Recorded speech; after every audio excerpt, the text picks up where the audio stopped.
इस वक्त news 18 India के पास एक्सक्लूसिव तस्वीरें आई हैं। ये तस्वीरें हमारे पास सीसीटीवी फुटेज की है। सबसे पहले आप न्यूज 18 इंडिया पर देख रहे हैं। ये देखिए, आपको नीली शर्ट में एक शख्स दिखाई दे रहा है और दो बाइक एक के बाद एक जाती हुई दिखाई दे रही है। यही वो सीसीटीवी है जिसका जिक्र मेरे ख्याल से अभी कुछ देर पहले अरुण कर रहे थे। ये एक गाड़ी जा रही है, एक शख्स आपको खड़े हुए वहां पर दिखाई दे रहे हैं। वो अपना रूटीन काम जो करते हैं, सड़क पर आते जाते लोगों को देख रहे हैं, आपको दिखाई दे रहे हैं। लेकिन दो बाइक और एक स्कॉर्पियो जाते हुए आपको इसी सीसीटीवी फुटेज में दिखाई दे रही है। यही है वो जहां से कुछ अगर जांच एजेंसियां निकाल पाई तो, क्योंकि बाकी सीसीटीवी पुलिस के पास लगे हैं कि हाथ लगे हैं कि नहीं लगे, ये किसी को नहीं मालूम है, लेकिन ये एक अहम कड़ी साबित हो सकते हैं। यही वो सीसीटीवी फुटेज है जो इस वक्त एक्सक्लूसिव तौर पर न्यूज 18 इंडिया के हाथ भी लगा है। ये कुछ देर पहले जब गाड़ी वहां से गुजरती है, उस गाड़ी में मौजूद होते हैं शुभेंदु अधिकारी के पीए। दो बाइक भी जाती हुई आपको दिखाई दे रही है।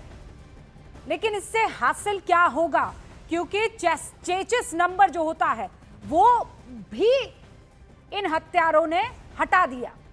ये गाड़ी देखिए आपको जाती हुई दिखाई दे रही है। अरुण हमारे साथ मौजूद है। अरुण, ये सीसीटीवी फुटेज जो अभी हमें भी एक्सक्लूसिव हाथ लगा है, इसमें क्या ही हासिल हो जाएगा? कुछ गाड़ियां जाती हुई दिख रही है, नंबर प्लेट भी गलत लगाया हुआ है, चेचिस नंबर जो है वो भी गलत है। तो फिर कैसे हाथ लगेगा हत्यारा या कोई सुराग? देखिए, जो सीसीटीवी जो सबसे महत्वपूर्ण सीसीटीवी है ना, वो ये वाली सीसीटीवी है जो खंबे के ऊपर लगी है, क्योंकि वारदात के ठीक सामने खंबे पर ये सीसीटीवी फुटेज है।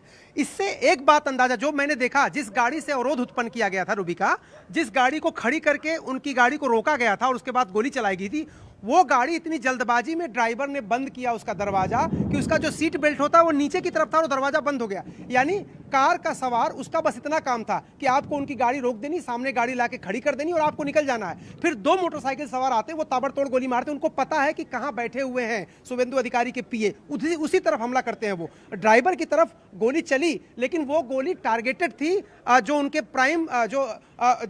प्राइम यूं कहें कि निशाना जिनके ऊपर लगाना था, उनके ऊपर, जो पहले नंबर पे जिनके ऊपर निशाना लगाना था। उसके बाद क्या होता है कि यहां से वो मोटरसाइकिल सवार निकल जाते हैं। तो जो सीसीटीवी की बात कर रही हैं आप, सीसीटीवी से दो बातें हो सकती हैं। अगर उनका चेहरा साफ सुथरा आ जाता है उसमें, तो स्केच बना करके उनको पकड़ने और बॉर्डर एरियाज में उनके स्केच को भेज सकते हैं, ताकि उनको अगर कोई संदिग्ध दिखे तो लोग पुलिस को इन्फॉर्म करें। जांच टीम बनाई गई है, चेज करने के लिए टीम बनाई गई है, नाके लगाए गए हैं, लेकिन ये काफी नहीं है, क्योंकि मैं ये पूरा इलाका बताऊं, बहुत घना इलाका है और एक जैसे लोग हैं। जैसे अरुण, ये जो आप बता रहे हैं, मतलब चेसिस नंबर क्या होता है? वो एक मेटल की चिप होती है, उसके अंदर गाड़ी के पार्ट्स में कहीं ना कहीं वो फिट होती है, वो तक जब निकाल दी गई है।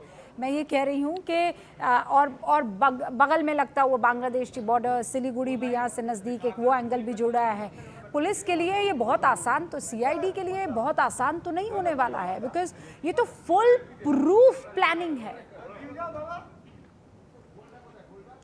देखिए, फुल प्रूफ प्लानिंग तो है, क्योंकि चेचिस नंबर मिटाना, फर्जी नंबर प्लेट लगाना, रेकी करना, एग्जैक्ट पता होना कि कब चल रहे हैं। रास्ते में से कोई व्यक्ति इत्तला कर रहा है कि अब यहां पहुंच गए, अब गली में पहुंच गए, अब आप गाड़ी लेके सामने आइए, अब आप गाड़ी सामने लगा दीजिए। उसके बाद हमलावरों को एकदम एग्जैक्ट टाइम पर वहां भेज देना और उनकी गोली चला करके उनकी हत्या कर देना। हाँ। ये सब कुछ बताता है कि ये प्लानिंग 1-2 घंटे 1-2 दिन की नहीं है, गहरी साजिश है, बड़ी प्लानिंग है। और इसीलिए हत्यारों तक पहुंचना बहुत बहुत जरूरी है। और हत्यारों को अगर सुपारी दी गई है तो वो सुपारी देने वाला शख्स कौन है, उस तक भी पहुंचना बहुत जरूरी है। अब बड़ा सवाल ये कि क्या हमारी जांच एजेंसियां उस तक पहुंच पाएगी।